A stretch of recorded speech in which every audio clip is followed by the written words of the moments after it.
सभी को सादर प्रणाम। आज संतान को हमारी आध्यात्मिक शक्ति का बोध करने वाली एक सच्ची कथा सुनाने का मन है। यह कथा उसे बताएगी कि आध्यात्म होता क्या है, उसकी शक्ति कितनी प्रबल होती है, वह हमारी संस्कृति हमारे देश से किस प्रकार जुड़ा है, जिसे हम आज भी अपना कर अपना जीवन कितना बेहतर बना सकते हैं। यह कथा भारत की आध्यात्मिक दो गुड़ियों से जुड़ी, पर यह कथा मूलतः एक अमेरिकी नागरिक ही डिग्नस की है।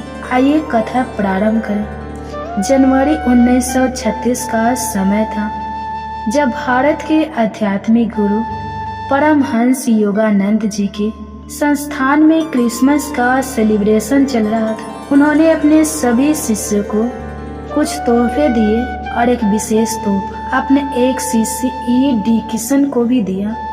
सभी शिष्य अपना तोहफा पाकर खुश थे, परंतु आज उनका यह शिष्य डिकिंसन को जब तोहफा मिला तो वह तोहफे को देकर चौंक गया। अपना पिछला 60 वर्ष का जीवन उनकी आंखों के आगे आ गया। वे एक कोने में जाकर बैठ गए। उनकी आंखों से अश्रु की धारा बह उठी। वे अपनी सूझ बूझ खो बैठे। उनकी आंखों के आगे आज फिर वही तेज प्रकाश था। उसके मध्य मुस्कुराता हुआ आशीर्वाद देता चेहरा था और हाथ में यह अद्भुत गिफ्ट।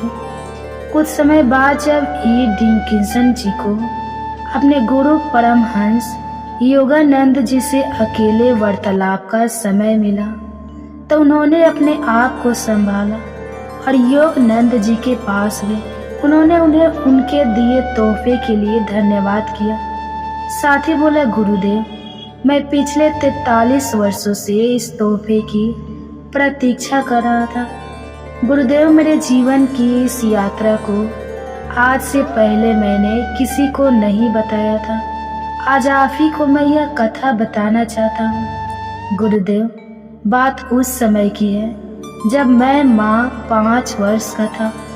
तब एक बार खेल खेल में मेरे बड़े भाई ने मुझे पानी में गिरा दिया। वहाँ 15 फुट गहरा एक तालाब था जिसमें मैं डूब रहा था। तभी मुझे एकदम अपनी आंखों के आगे पहली बार एक चमकती हुई रोशनी दिखाई दी।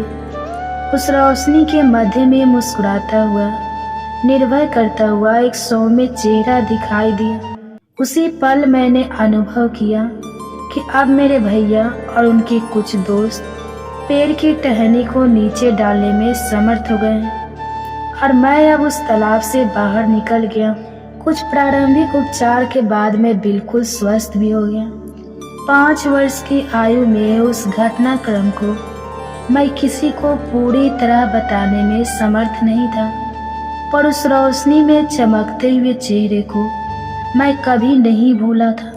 अब उसके 12 वर्ष बाद 1893 में मैं जब 17 वर्ष का युवक हो गया था, तब शिकागो की एक मुख्य सड़क पर मैं अपनी माँ के साथ जा रहा था। आज पुनः वही प्रकाश व मुस्कुराता हुआ चेहरा मेरी आंखों के आगे आ गया। अगले ही पल देखा तो वही चेहरा वास्तव में मेरे सामने रोड पर चल रहा है। देखते ही देखते वह पुरुष एक सभागार के अंदर चला गया। मैं तब जोर से चिल्लाया, माँ, यही है जिन्होंने मुझे डूबने से बचाया था। जल्दी अंदर चलो। हम अंदर गए। जाकर देखा तो वह युवक मंच पर विराजमान है। वह भारत से आए स्वामी विवेकानंद थे। कुछ समय बाद स्वामी जी ने हृदय झकझोर देने वाला व्याख्यान दिया, जिसको सुनने के बाद अब मैं उनसे मिलने को और अधिक बेचैन उठा। समय मिलने पर जैसे ही हम उनकी करीब पहुंचे, तब स्वामी जी मुझको देखते ही कहते हैं, तुम पानी से थोड़ा दूरी रहा करो। अब क्या, मेरे आश्चर्य का और कोई ठिकाना नहीं था। मेरे पास कुछ शब्द ही नहीं थे कि मैं उनसे कुछ पूछूं। बस मन ही मन अब मेरे मन में एक ही प्रार्थना थी, काश स्वामी जी मुझे शिष्य के रूप में स्वीकार कर लें। पर उस समय मेरे बिना कहे ही स्वामी जी ने कहा, तुम्हारे गुरु बाद में आएंगे और उन्होंने बता दिया कि मुझे मेरी साधना के पुरस्कार में मेरे गुरु क्या तोहफा देंगे। उसके बाद 32 वर्ष बीत गए। फिर मुझे ना कभी वह रोशनी दिखाई दी, ना स्वामी जी, ना कोई गुरु मिले। तब सन 1925 की एक रात जब मैंने भगवान से सच्चे गुरु की प्रार्थना की और अगले ही दिन मैं लॉस एंजलिस में सहयोगवश आपकी व्याख्यान सुनने आ गए। सुनने के बाद एहसास हुआ कि भगवान ने मेरी प्रार्थना सुन ली है और मुझे जीवन के गुरु मिल गए हैं। तब से लेकर आज तक 11 वर्ष बीत गए। मैं आपके सानिध्य में साधना कर रहा हूँ और उससे मुझे अनेक लाभ भी प्राप्त हुए हैं। पर सच बताओ गुरुदेव, अंदर ही अंदर मैं स्वामी जी की बात को कभी नहीं भूल पाता था।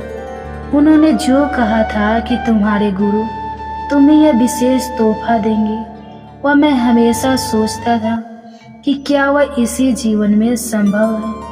क्या सचमुच सिर्फ आप ही मेरे गुरु हैं? क्या उनकी बातें सिर्फ ठीक थी?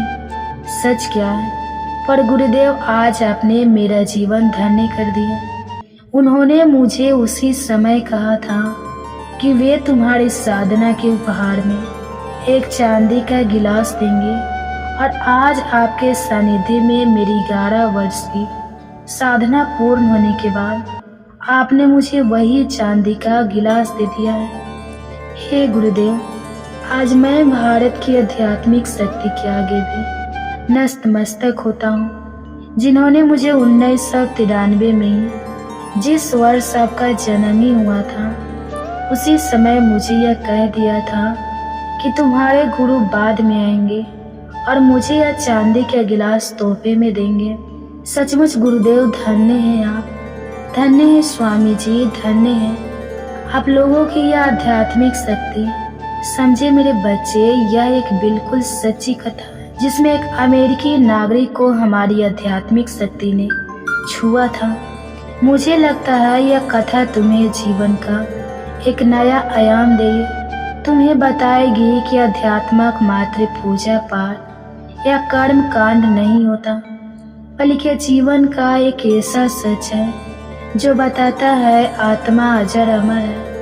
हर मनुष्य का जन्म एक उद्देश्य के साथ होता है।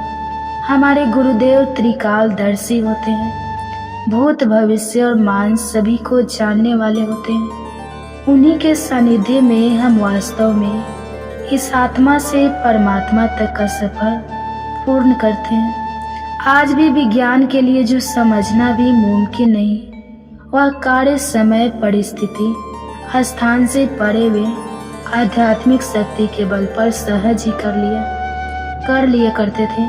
मैं चाहती हूँ तुम हमारी संस्कृति को समझो, तुम्हें हमारे आध्यात्मिक ज्ञान पर गर्व हो।